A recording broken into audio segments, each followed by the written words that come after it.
I've been talking the last few weeks about the body and how we can connect with the power that heals the body through our minds, through our energies, that we connect with that, and in the body we can bring healing into the healing energy to the body. I talked previously for several weeks about what I was calling conscious co-creating. How do we create and how do we manifest in our lives? And so today I really wanted to give us something practical that we can use to apply and to move into a different space.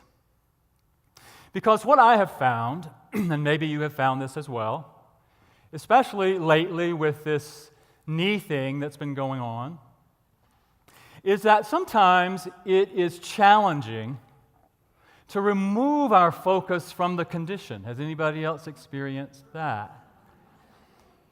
Same thing if you're experiencing it's an illness, or if you're experiencing some outdoor demonstration in your life of you don't have enough money, or you'd like a new job, or there's some frustration going on in your life, or something that is happening in your life that gets your attention. We are in a constant feedback loop, right, from the world around us. We're in a constant feedback loop from our bodies if it's painful. And so sometimes it's difficult, challenging to practice removing our attention and our focus from the world out here and truly centering ourselves and coming into alignment with that power and the presence that we call God, that is the source of all, that we can align ourselves with. So today, I wanted to give us something that hopefully is helpful. It's been helpful for me. And it's like the Apostle Paul said in his letter to the church at Rome. He said, "Do not be conformed to the world, but be transformed by the renewing of your mind." Don't be conformed to the world, because if you have the experiences that I've had, the world will tell you a lot of stuff that may or may not be true. Now, some of it will be true. I'm not discounting that. I'm not discounting that people who go through years of training about the body don't know anything. I believe that there is value in physicians and others who offer advice and healing. But I also know that the inner wisdom, the inner guide of spirit is paramount. And that we get to trust that inner spirit, that inner guide, to inform us. That doesn't mean we're not going to take advantage of medical attention. It doesn't mean we're not going to engage in any sort of pharmaceutical help. But it means that we have the ability and the power to connect with that inner wisdom and to discern what is good for us, what is best for us, and the course of action that we individually are to take. That may be guiding us to that. It may be guiding us to some natural healing agent. But we have the ability to connect with that. So it is about not allowing the world to tell us what to do all the time. It's not about saying, oh, well, they obviously know the truth, but discerning for ourselves the truth. To transform our minds, to renew our minds so that we can experience the transformation that we desire. And when you look at the word transformation, it really is about changing the form. Whether that's the body, whether that's our finances, whether that's our profession, whether that's our relationships. When we renew our minds. And so today, inside your bulletin, there is an insert. And it is basically 9 steps. I don't claim that this is original to me. I claim that I have sort of taken affirmative prayer, spiritual mind treatment. I've taken the mastermind prayer, other ideas and concepts about renewing our minds so we can transform our lives. Again, we must. It has really been so present for me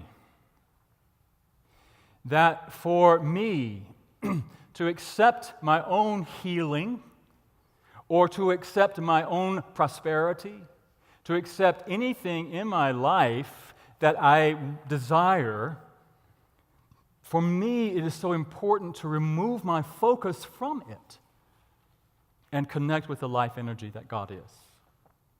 And this is what I hope this little 9-step plan and will be practical for us. And so I want us to start with the side that says, I am still, I know I am. So I would like for you to read that with me. And we want to say it 3 times. I am still, I know I am. I am still, I know I am. I am still, I know I am. Myrtle Fillmore, the co-founder of Unity, said, be still and know that at this moment your heart is the altar of God, of love. Love so sure and unfailing, love so irresistible and magnetic that it draws your supply to you from the great storehouse of the universe. Be still and know. First step, stop, breathe, be still, know I am. Be still and know. When we're so busy racing around, trying to figure it all out, trying to know what to do, trying, it's important to stop, connect, and be still. So that is really the first step. The second step, let's read that together as well. I let go and I let God. Together.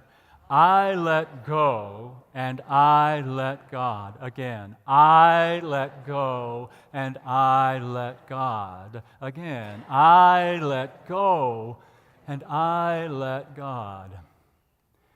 Myrtle also said, you cannot listen to God while your ear is given to your affairs. Just what I was saying earlier. God abides in your mind as the wisdom that will reveal the way to you if you will quiet your thoughts from their ceaseless outer searching for ways and means. How many of us engage in that constantly? Searching outside of ourselves. Do not be conformed to the world around us. Do not allow the world to decide for us. But stop. Seek the inner wisdom, the inner guidance of the one life, the one power, the one presence. And open to whatever wisdom and revelation there is for us.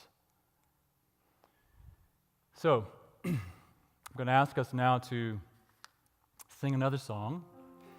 Again, you don't have the words. It's very simple. It's called I Am Opening Up in Sweet Surrender to the luminous love light of the One. I am opening, I am opening, I am opening up in sweet surrender. And so I really want to encourage us as we sing this, as we feel into this, that we're not just saying the words, that we're really allowing ourselves to move into that space of surrender, letting go of the outer seeking and outer searching that Myrtle talked about, really coming into the awareness of Spirit right here, right now, present. I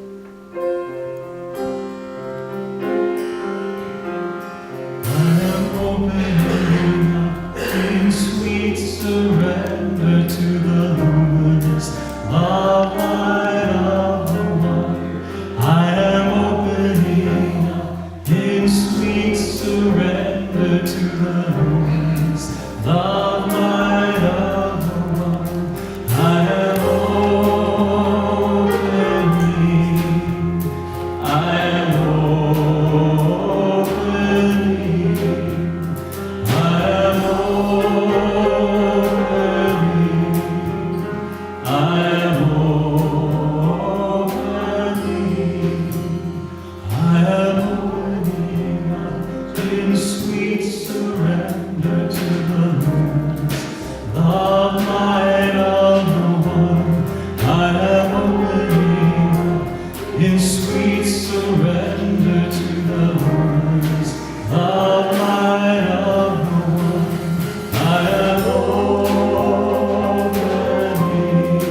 intentionally open up.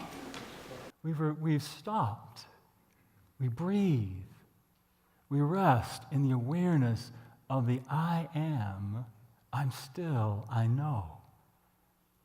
I've stopped my seeking out here, and I'm seeking the connection with divine life within me.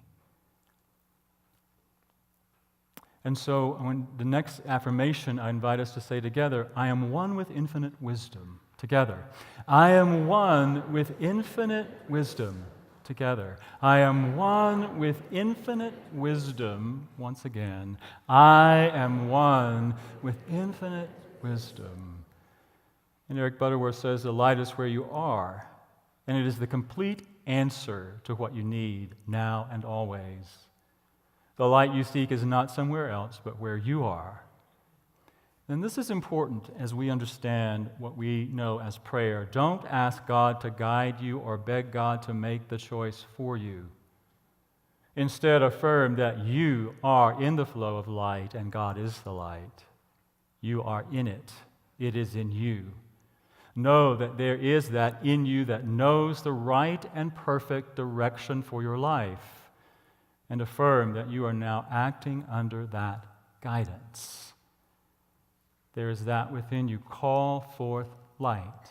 Call forth wisdom as we go into that place of connecting in the divine light and life that God is in us, through us, as us.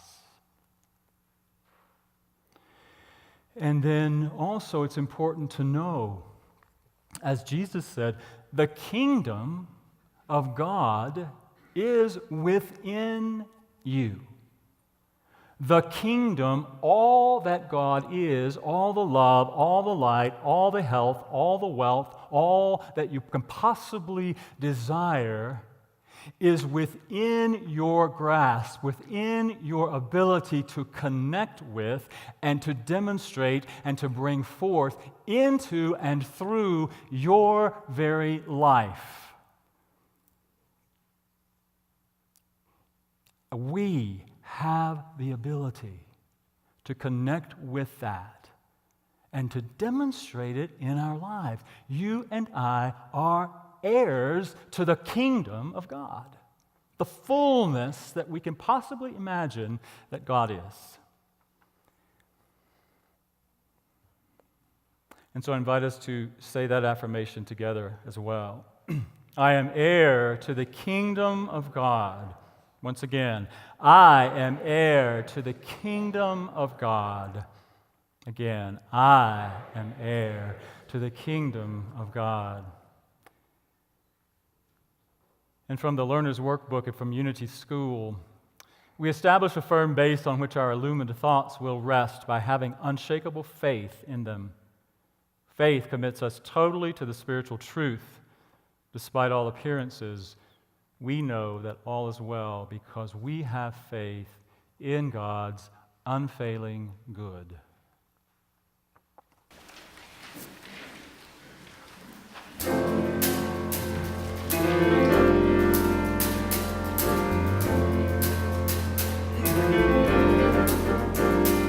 Behold, the kingdom of God is within you. Not just a place to get into someday far away. Be bold. It's something that you can tap into. The strength that will help you to get through each day by faith. Oh,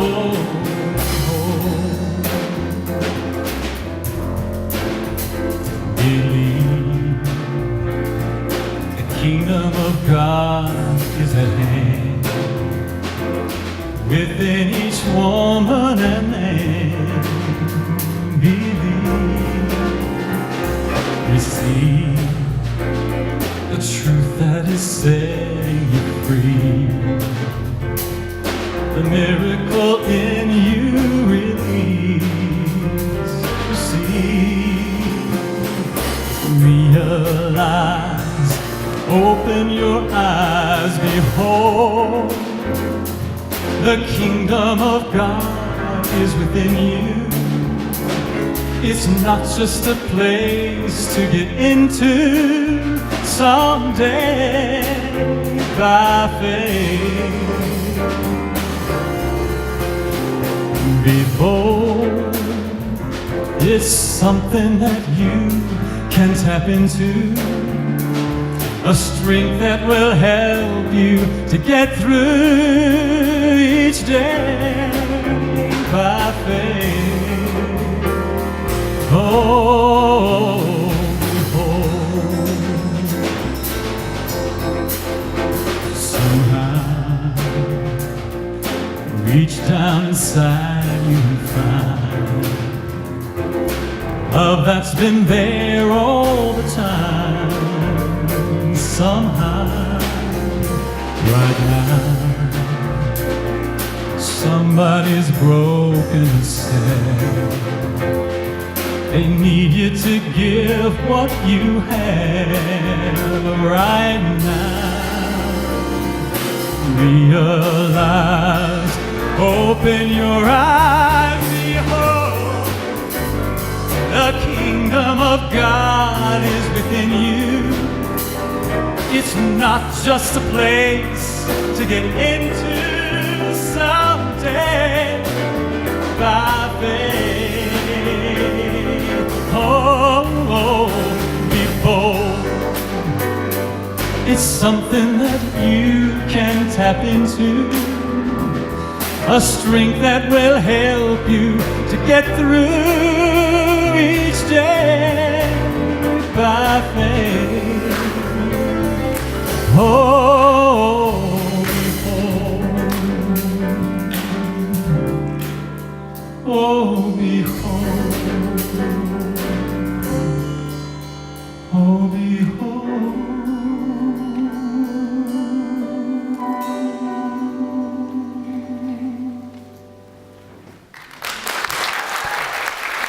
Thank you.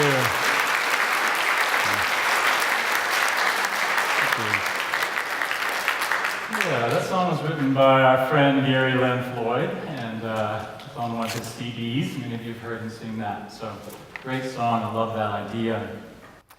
And so as we know that the kingdom of God is within us, it's something that we can tap into. Many of us have heard, this idea of heaven as the kingdom of God. The kingdom of God is consciousness. The kingdom of God is a consciousness that we can tap into now. It is a consciousness that is full and complete and whole. It is a consciousness of love, the consciousness of light, the consciousness of prosperity and abundance and health and well-being. It is a place that we can realize every moment of every day. And if you're like me, it is a moment-by-moment decision. I would love to be able to be in the place where I just say, I surrender, I give in, I let God have my life, I follow the Christ in everything I do. I do that, and then I take the next step. And then I have to make that choice all over again. And I think it is that for us. It's not a one-time thing. It is a moment-by-moment decision to surrender, to let go, to come back home to the kingdom of God that is within us. And it is in making that conscious decision that we are empowered to connect with that divine life, the kingdom of God within us, that we then can express in our lives through healing, wholeness, through our prosperity, through our sharing and giving of our life energy. And so the next step is on the back of that page. It says, I am created in the image and likeness of God, the I am. So let's say that together. I am created in the image and likeness of God, I am. And Charles Fillmore in The Revealing Word says the true affirmation is, I am. That was the key to Jesus' power. His affirmation and realization of I am, not I want to be, Not I hope to be, not I will be someday, or dear Lord, make me be, but simply I am. It's in our declaration of that truth where our power is. Recognizing and realizing I am. Again, a moment by moment decision to come back to that, to reaffirm that when we might step away from that. And I think that's important for us to remember. The second step is choice. We have choice. I choose God, I choose good. Let's say that together. I choose God, I choose good. Again, I choose God, I choose good. And again, I choose God, I choose good. Eric Butterworth says the divine guidance is not prejudiced. It does not come with one fixed or unalterable step to be taken. That's important to remember. It is rather a wisdom, a light, a supportive flow that enables you to see the road ahead with amazing clarity and use your own wisdom at its highest level of development. Divine guidance can never lead you to take a step that is beyond your ability to understand or rightly use. That's important for us to understand. We get to use the wisdom that we obtain from that connection to apply that wisdom in our lives, to trust that wisdom, and to follow that wisdom. And I will tell you sometimes, again, I understand. It's not always easy. When we get that guidance, we want to resist it. Not me, as the story of Moses, not me. I'm not qualified, I'm not educated enough, I'm not a good speaker. All of those things that we want to argue with that wisdom, that guidance that comes to us. And it's our opportunity to choose. We have the power of choice. And so I want us to sing together this song. Hey, amazing. Thank you, guys. I'm choosing heaven today. Many of you know this, you may not know it, but just sing along as you can. I'm choosing heaven today.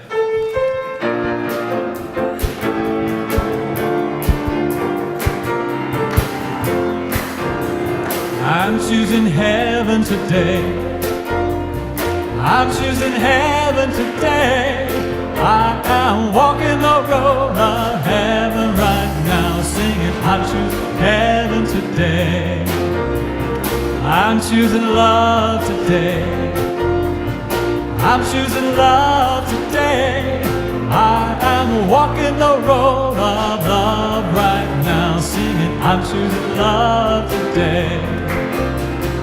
I'm choosing joy today. I'm choosing joy today. I am walking the road of joy right now, singing, I'm choosing joy today. I'm choosing abundance today. I'm choosing abundance today. I am walking the road of abundance right now, singing, I'm choosing abundance today. I'm choosing heaven today. I'm choosing heaven today. I am walking the road of heaven right now, singing, I'm choosing heaven today. I am walking the road of heaven right now, singing, I'm choosing heaven today.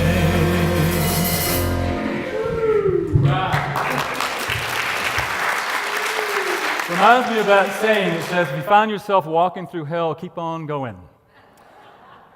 How many of us would choose hell? Hell is a consciousness of suffering, of pain. Heaven is that consciousness.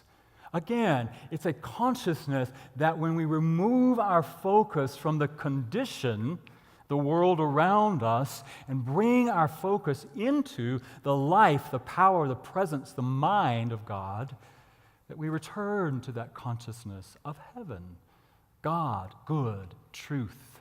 I love what Phyllis said, is the ever-expanding consciousness of God and good and truth. That's what heaven really is. And so it's important for us to know that we can choose that. The next step, I really like this affirmation, so I'm going to invite you to say it with me. My life is a living affirmation of God's absolute good. Together. My life is a living affirmation of God's absolute good. Again, my life is a living affirmation of God's absolute good. And once again, my life is a living affirmation of God's absolute good. Charles Fillmore says, an affirmation is the act of affirming, the yes action of mind, the declaring of truth, the mental movement that asserts confidently and persistently the truth of being in the face of all appearances to the contrary. In the face of all appearances to the contrary. Do not judge by appearances, but judge by righteous judgment.